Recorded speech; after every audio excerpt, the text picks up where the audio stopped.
Nah, ketika Fatihah itu sebegitu keramatnya, sebegitu topnya, itu setan rapat, singkat cerita itu yang tadi dipimpin oleh iblis yang sedang terkapar apa? Terus tadi obatnya nggak ada, cuma dia shock karena ada surat yang turun yang melafatkan itu pasti selamat dari apa? Neraka. Nah ini gimana saran Anda? Sarannya adalah bikin orang-orang itu lupa, tidak baca Fatihah. Nah ini rapatnya iblis. Idzabu wajtahidu hatta tufilu qulubahum hatta la yaqulu hadis surah. Kala yuksiru qira'ataha wa la yakunu lahum ajrun wa thawabun bal yakunu lahum adzabun wa iqabun. Kemudian yang terakhir saya beri ijazah tentang Al-Fatihah ya, karena ini surat yang populer. Kalau saya ijazahi Quran 30 juz pasti sampean nggak hafal. Atau ijazah surat Baqarah, kalau mau Baqarah mau. Ijazahi surat Baqarah mau 2 juz setengah. Mau Mas Asep?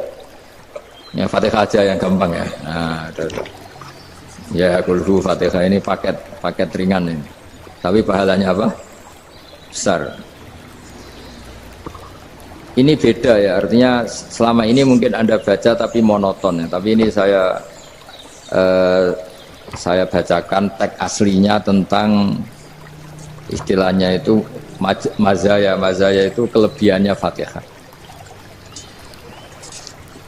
Saya baca Arabnya dulu, nanti ini terakhir ya, ijazah tadi kan saran-saran umum tentang sosial ya, pokoknya jadikan kebaikan itu punya nilai sosial yang baik lah.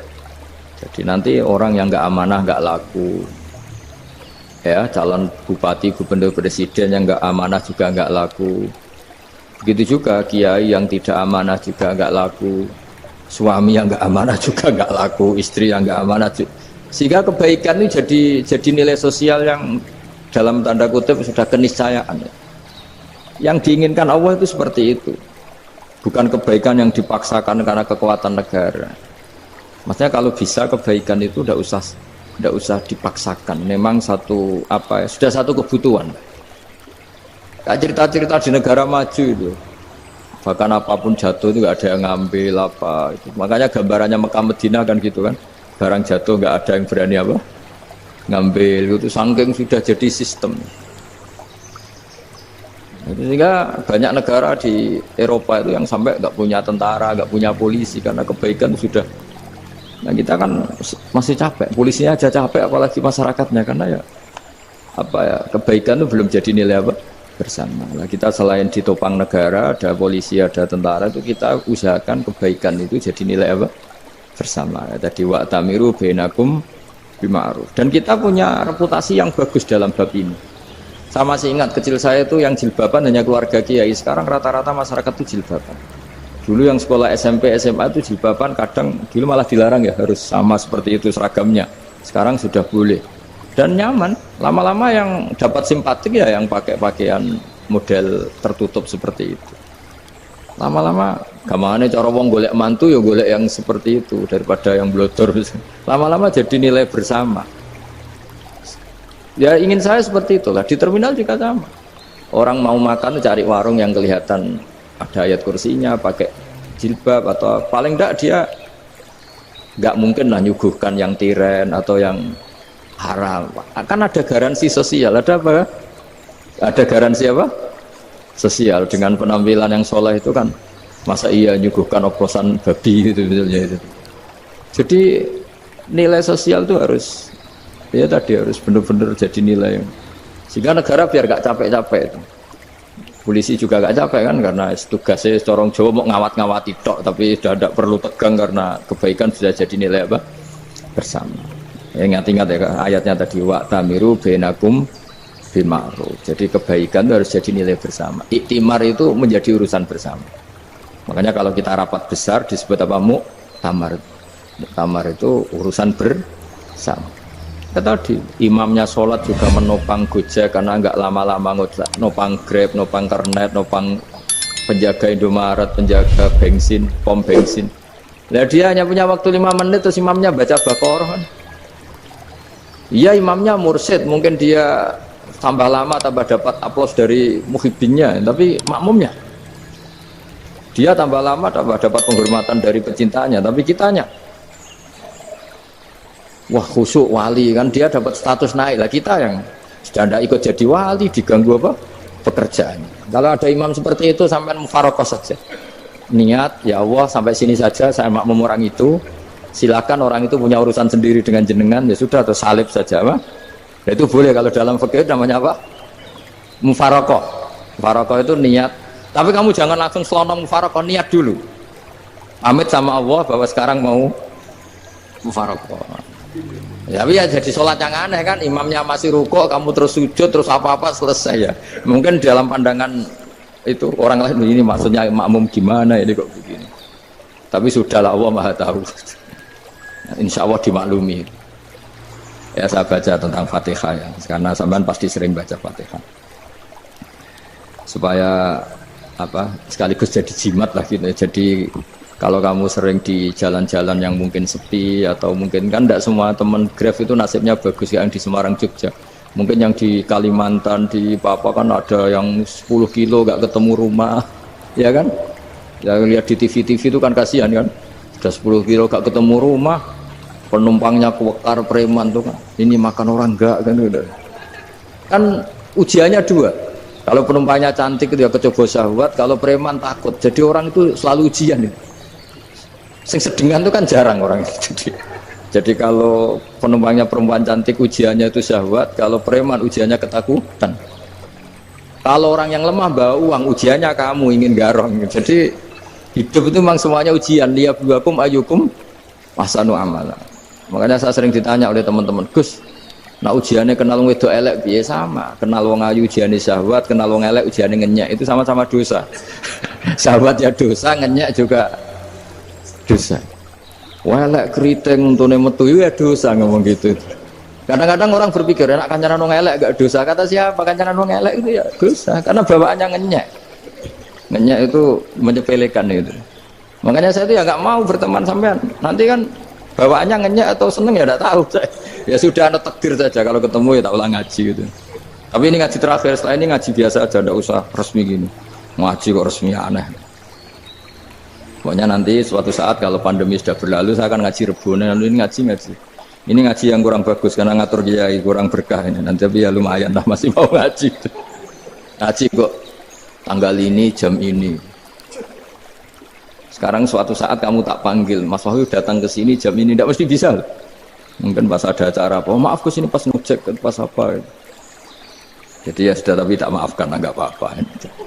Takdir ya. Tak bacakan supaya sampean tahu keramatnya bismillah.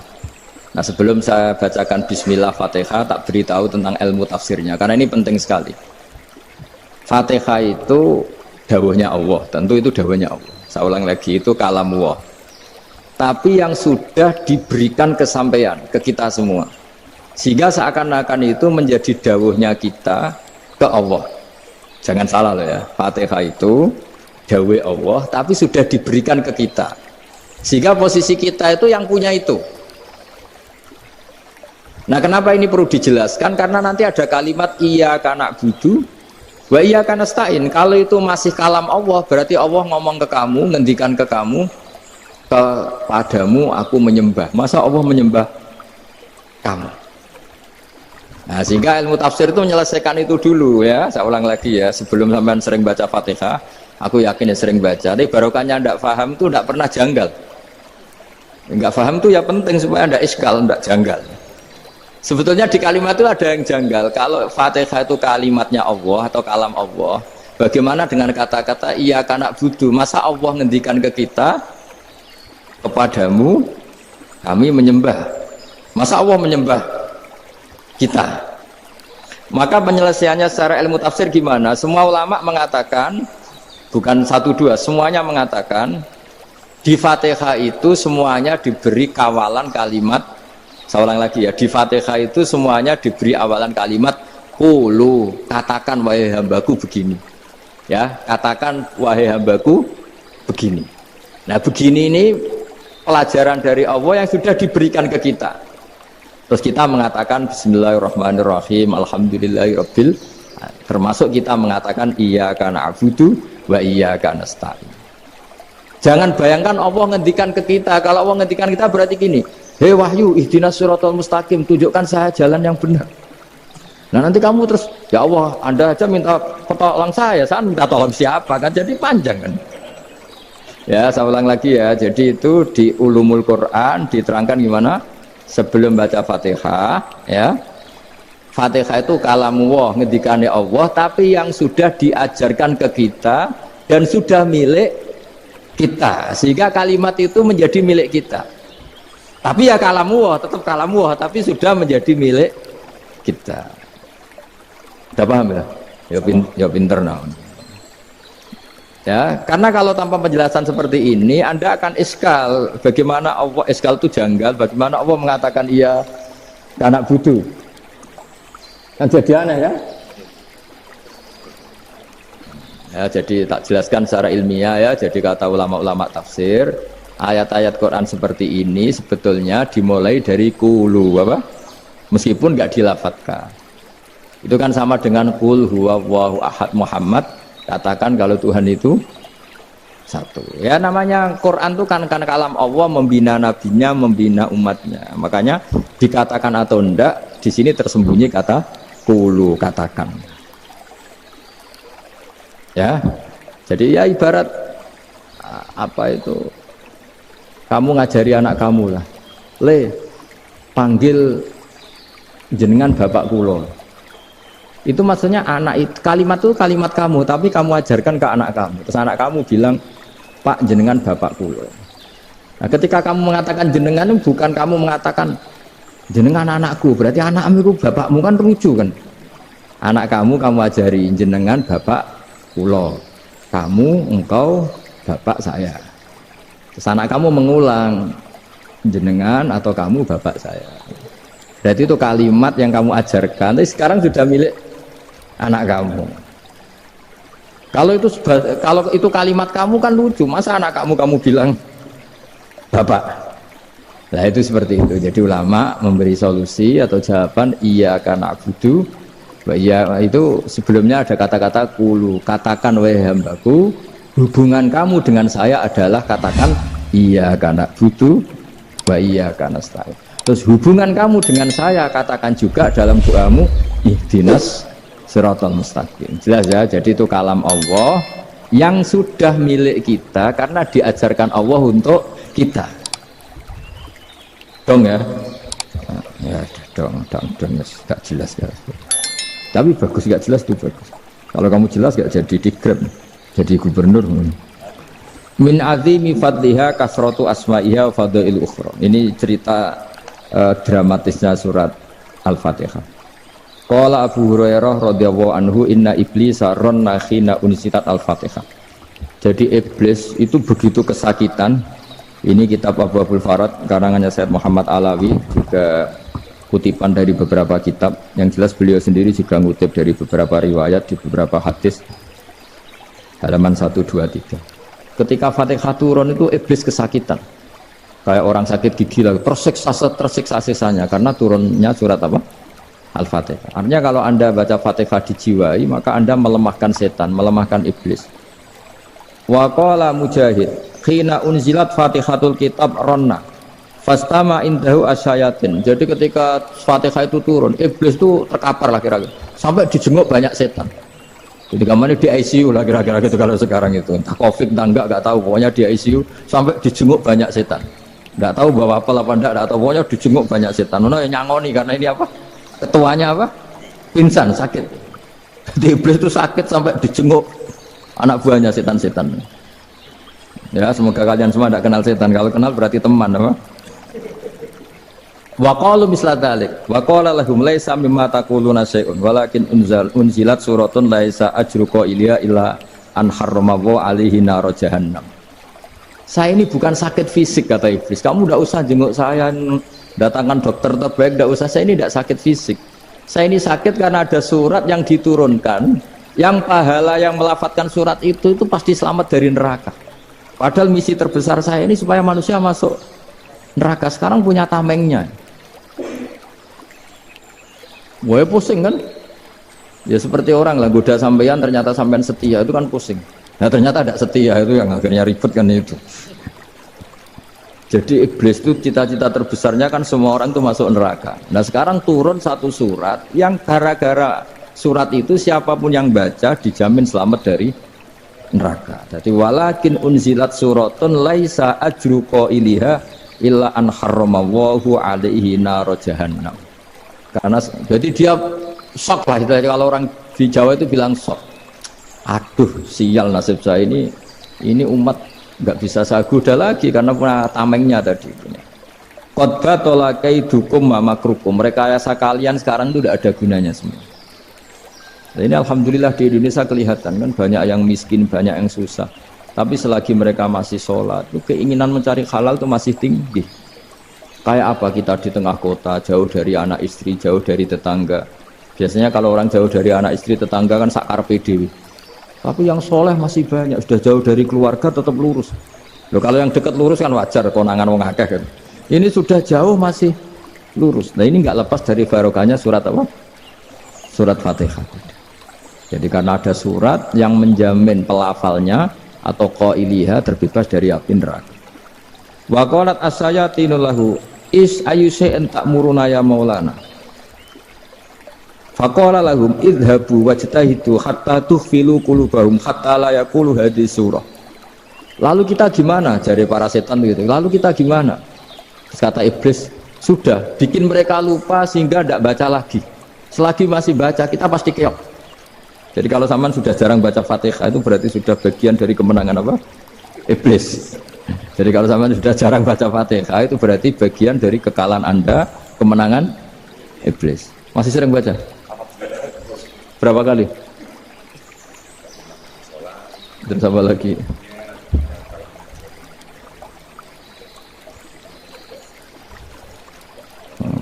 Kok 5 kali tok?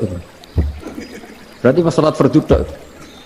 Enggak 5 kali, itu mendingan itu 17. Kamu itu ngitungnya jangan 5 ini. 5 waktu itu berarti lumayan kan? Berapa? 17 ya? Iya. 17 ya? Ya. 17, tapi kalau makmum tuh sering separuh kan, apalagi makmum tarawih.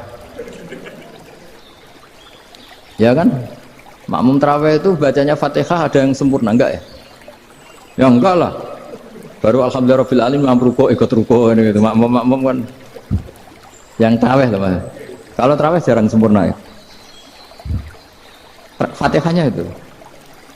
Kan imam sudah ruko. Kamu bacanya Fatihah sampai mana tuh? Baru setengah ya. Ya paling pas tarawih aja kan enggak sempurna ya. Apalagi kalau imamnya sing kilat tuh waduh malah. Nah ketika Fatihah itu sebegitu keramatnya, sebegitu topnya, itu setan rapat, singkat cerita itu yang tadi dipimpin oleh iblis yang sedang terkapar apa? Terus tadi obatnya nggak ada, cuma dia shock karena ada surat yang turun yang melafatkan itu pasti selamat dari apa? Neraka. Nah ini gimana saran Anda? Sarannya adalah bikin orang-orang itu lupa, tidak baca Fatihah. Nah ini rapatnya iblis. Idhabu wajtahidu hatta tufilu qulubahum hatta la yaqulu hadhihi surah. Kala yuksiru qira'ataha wa la yakunu lahum ajrun wa thawabun bal yakunu lahum adzabun wa iqabun.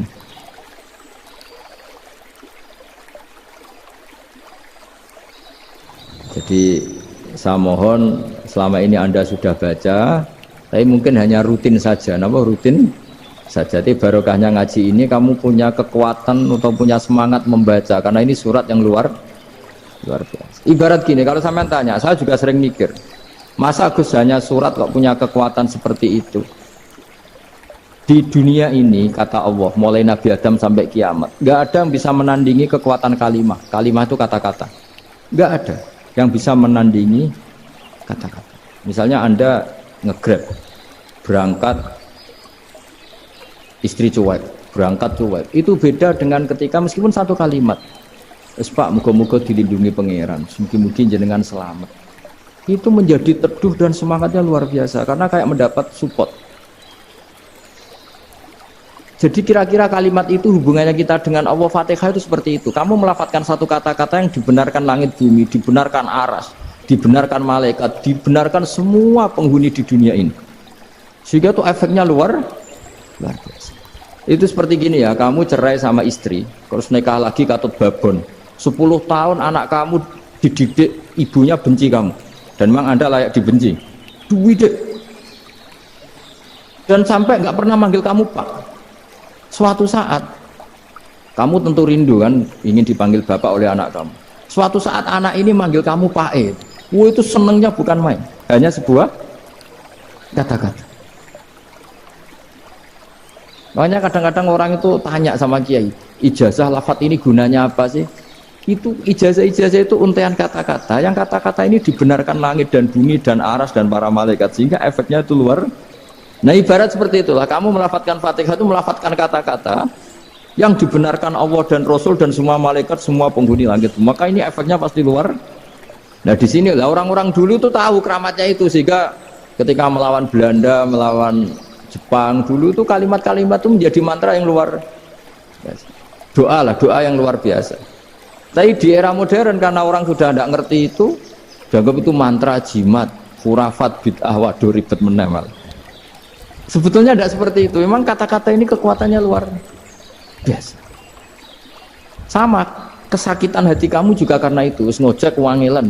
Lha Pak di bojo kok kowe gagahe tok kere. Wah, iku seling terus. Padahal kalimat itu kan tidak melukai secara fisik, tapi apa kerjanya sesuk sarah-sarasen. Karena terus dengan pengadilan seperti itu kan, ngapain kerja demi perempuan yang seperti ini? Lagi-lagi kata-kata ini luar. Nah bayangkan kalau kata-kata itu adalah kalimat yang diajarkan Allah lewat Rasulnya, lewat malaikat Jibril. Kayak apa kekuatannya? Nah kira-kira Fatihah itu gitu. Kalimat yang baik, kalimatan thayyibah diajarkan oleh Allah dan Rasul, kayak apa kira-kira kekuatannya? Pasti luar biasa. Wong support yang dikatakan istri kita, anak kita aja luar biasa, apalagi ini support yang diajarkan Allah dan Rasul. Ya makanya saya mohon kalau baca Fatihah, baca kalimat-kalimat thayyibah ketika sholat itu dijiwai. Ya misalnya Rabbana lakal hamdu mil'us samawati wa mil'ul ardi wa mil'u ma syi'ta min syai'im. Engkau zat yang layak dipuji, dan pujian ini memenuhi langit dan bumi. Karena kita tahu nggak ada sejengkal di alam raya ini kecuali di situ ada rahmat Allah. Misalnya kamu bisa lewat sampai rumah saya, kamu mungkin anggap biasa saja. Coba kalau ngalami likuifaksi, tahu-tahu bumi ini ambles, bisa ngelewati yang likuifaksi itu luar. Tanyakan orang pernah ngalami likuifaksi di Sulawesi, itu melihat bumi bisa diinjak nggak ambles itu, wah luar. Nah, sampean nggak ngalami itu sehingga lewat bumi ya biasa aja.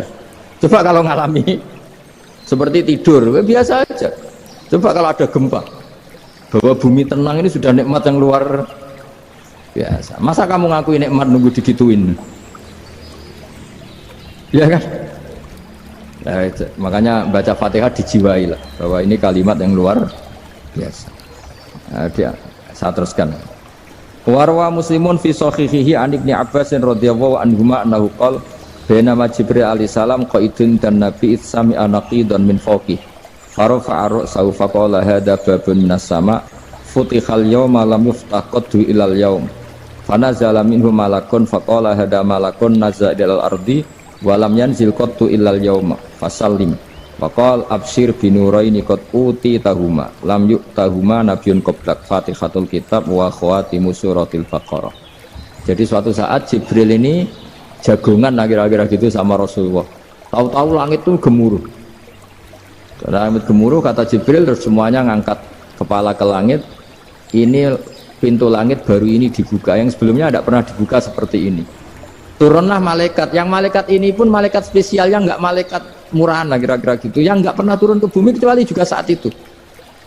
Dengan penyambutan yang luar biasa, dengan semuanya tidak pernah terjadi. Hanya karena surat Fatihah. Jadi ini surat yang luar biasa, pengawalannya lewat malaikat yang spesial, nggak pernah turun di bumi kecuali saat itu. Penyambutannya juga nggak pernah seperti itu, baru seperti itu. Jadi semuanya itu spesial. Nah, kenapa ini spesial? Karena di situ ada isi puja-puji kepada Allah Subhanahu wa Ta'ala. Ada ikrar kita, alhamdulillah rabbil alamin, ar-rahmanir rahim. Ikrar ini penting. Kalau contoh paling gampang gitulah. Kamu punya istri selama ini cerewet terus, Suatu saat ngomong, Pak, tak angen-angen ra ono wong lanang koyo sampeyan. Wah, itu langsung tidak ada lelaki sebaik engkau. Itu sama senengnya, masya Allah. Karena ada ikrar dari seorang istri ke kamu. Nah, bayangkan kalau ikrar kita sebagai hamba diakui oleh Allah Subhanahu, maka ikrar ini akan dicatat sebagai kebaikan kita yang kita panen nanti di akhirat. Karena ada ikrar. Kita ikrar bahwa Alhamdulillah Rabbil Alamin. Kita ikrar Ar-Rahmanir Rahim. Kita ikrar Maliki Yaumiddin. Kita ikrar Iyyaka na'budu wa iyyaka nasta'in. Sampean misalnya jadi orang Indonesia, ketemu orang Indonesia yang makmur di Jerman, terus lupa Indonesia. Kamu orang Indonesia? Enggak, saya enggak orang Indonesia. Mangkel gak kira-kira? Mangkel. Karena salah ikrar kan gitu. Ya, jadi saya mohon jangan anggap kalimat itu hal yang biasa, tapi luar biasa. Nggih, ngoten mawon. Assalamualaikum warahmatullahi wabarakatuh.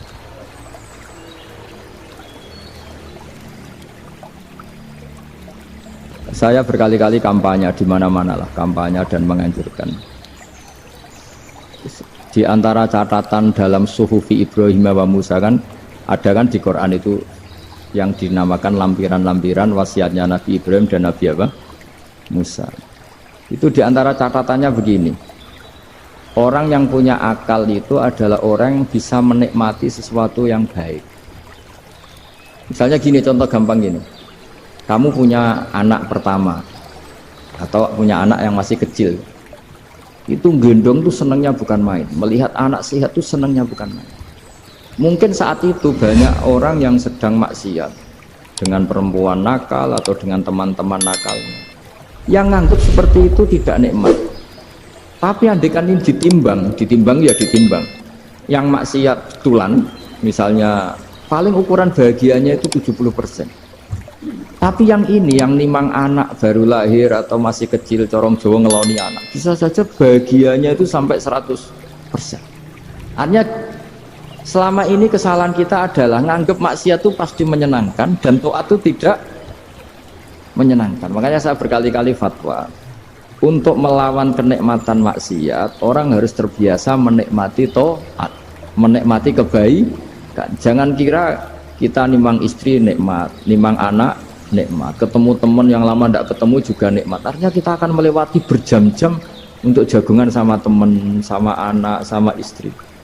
Dan itu harus kamu nikmati supaya mengganti tidak berkebutuhan nikmat yang lewat jalur maksiat. Jadi saya mohon sarana-sarana yang menyenangkan itu, yang taat itu kita maksimalkan. Makanya bapak saya tuh sering pesen, kowe nak ngaji sing guyon, sing seneng. Nganti wong maksiat itu karena cari kesenangan. Coba kalau kesenangan itu sudah didapatkan saat taat, maka tidak butuh lagi kesenangan yang berbentuk maksiat. Makanya orang-orang wali dulu kalau sudah sholat itu gak bisa berhenti karena merasa nikmat. Makanya Nabi pernah ngendikan wa qurratu aini fi sholat, nyaman saya itu kalau sedang sholat.